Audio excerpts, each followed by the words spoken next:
지금 보여드릴 것은 한 시청자가 버스를 타고 가다가 직접 겪은 일입니다.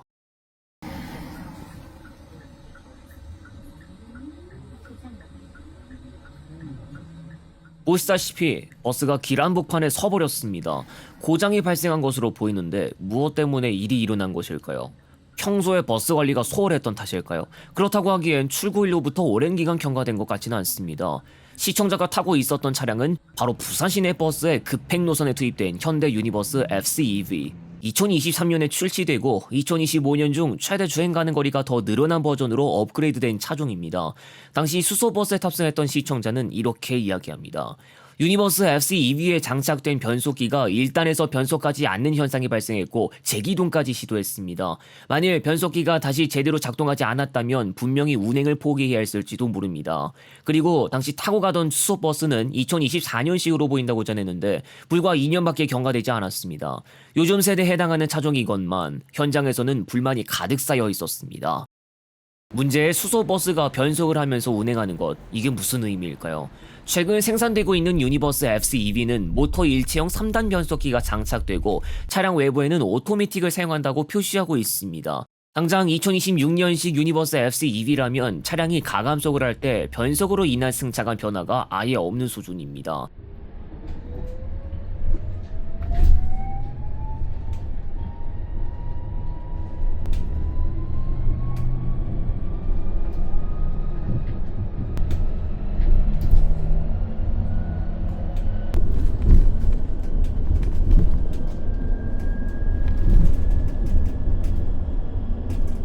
그런데 이렇게 개선을 거치기 이전에 유니버스 FC-EV는 자동화 수동 변속기로도 일컬어지는 AMT가 장착됐습니다.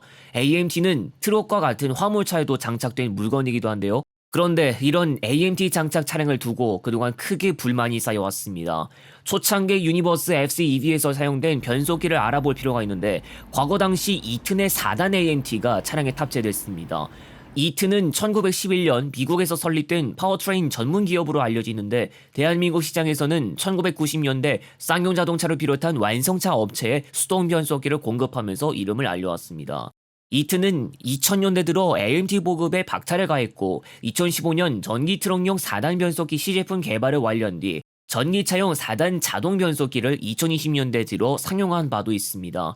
110년 넘는 역사를 가진 글로벌 기업인 만큼 꽤나 알려진 곳이기도 하지만 앞서 이야기했듯 현장에서는 불만이 쌓여왔습니다. AMT가 장착된 초기형 유니버스 FC-EV를 두고 나온 주된 불만은 이상한 소리와 함께 나오는 변속 실패 오류가 지목됩니다.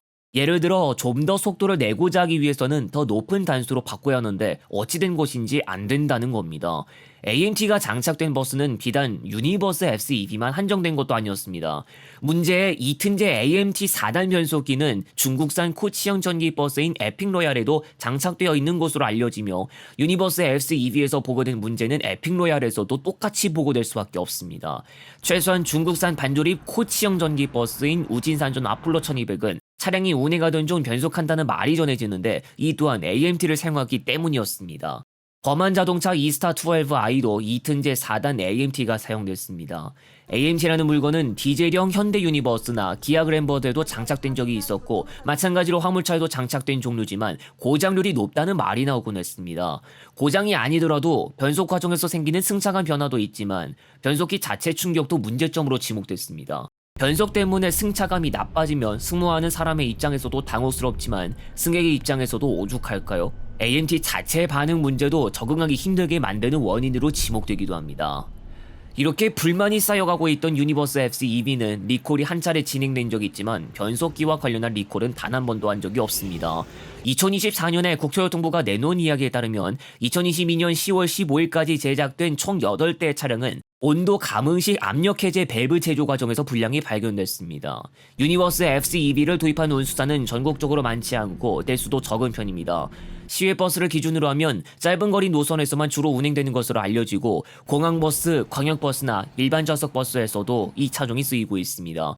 2023년 최초 출시된 차종인 만큼 내구 연한에 따라 노선버스는 앞으로 최소 6년 정도 더 써야 할 것인데 초기형 모델이 AMT 자체 문제를 안고 운행해야 할 수밖에 없어 보인다는 점에서 껄끄러워질 법도 합니다.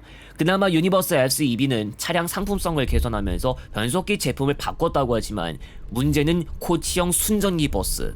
KD 운송그룹에서 이전부터 몇 대씩 도입하던 에픽로얄이 바로 이튼제 AMT를 사용하는 차종이고, 이것이 충주로 가는 고속시외버스 계통에도 투입하는 것으로 정황상 보이고 있기도 한데, 최대 주행 가는 거리 효율성에 대한 문제도 지목되는 실정에 AMT 문제까지 겹쳐 있으니 친환경 차종으로 각광은 받지만 내실이 부족하다는 평가가 나올 만도 합니다. KD 운송그룹은 인천공항을 시종점으로 삼는 초단거리 노선에 에픽로얄을 투입해서 운행한 전력도 있었고, 이미 이것을 경험한 사람들의 입장에서 전반적으로 우수한 차종이라는 평가가 나오지 않습니다. 아폴로 1200은 광역버스를 제외하면 노선버스에서 활약하는 경우가 없을 정도로 도입한 곳이 아주 적습니다. 그리고 BRD가 이번 하반기 출시를 목표로 준비하고 있던 이코치 12가 아직 남아있습니다. 최대 주행 가는 거리와 출력, 차량 규격 등은 공개됐으나 어떤 변속기를 사용하는지에 대해선 BRD를 통해서는 아직 밝혀진 게 없습니다. 초단거리 시외버스에서 운행할 가능성이 점쳐지는 이코치 12가 만일 AMT를 사용하는데 하필 똑같은 제품을 장착하고 각종 불만이 접수되면 결국 에픽로얄과 크게 차이 없는 운행상 문제가 보고되는 게 시간 문제가 될 겁니다.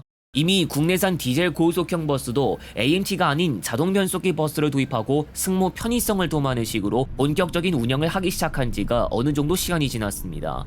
AMT가 장착된 디젤 버스를 도입한 경우가 아주 없었던 것도 있었습니다. 자동 변속기도 결국 단수라는 개념이 존재하지만 AMT처럼 변속을 하면서 생기는 충격이나 이상 현상 등은 경험하지 못할 정도. 아직도 AMT 버스가 남아있지만 과연 끝까지 살아남을 수 있을지 지켜볼 만한 일일지도 모릅니다. 한편 범한 이스타 12i와 관련해서는 AMT를 사용하는 것과 관련한 요소와는 완전히 다른 문제까지 지목됐습니다. 현재 이스타 12i는 무공해차 통합누리지 보조금 지급 대상에서 제외된 차종이라고 전해지고, 범한 자동차 공식 홈페이지에서도 다루지 않는 것으로 보아 이미 단종된 것으로 취급되고 있습니다. 그렇지 않아도 이튼제 4단 AMT를 사용하다 보니 특유의 문제점이 지적되는 실정이었는데, 등판력이 심각하게 부실하고 주차 브레이크의 능력이 우수하지 못한 한편 운행하던 중 갑작스레 계기판에서 고장이 보고되거나 속도를 낮추더니 결국 비상정차하게 되면서 당혹스럽게 만든 전력까지. 중국산 반조림 모델인데 초기부터 문제가 보고될 정도로 부실한 코치형 전기버스가 경남 양산 운수사에서 2023년부터 본격 운행을 시작했다가 심각한 결점을 감당하지 못하고 도입 3년차가 되어서 결국 차량을 다른 것으로 대체시켰습니다. 그런데 그마저도 리오네라는 중국산 전기버스로 했다는 점에서 여러 가지 말들이 나왔는데, 이 차종 또한 전반적으로 우수한 차종으로 평가받지 못하고 있습니다.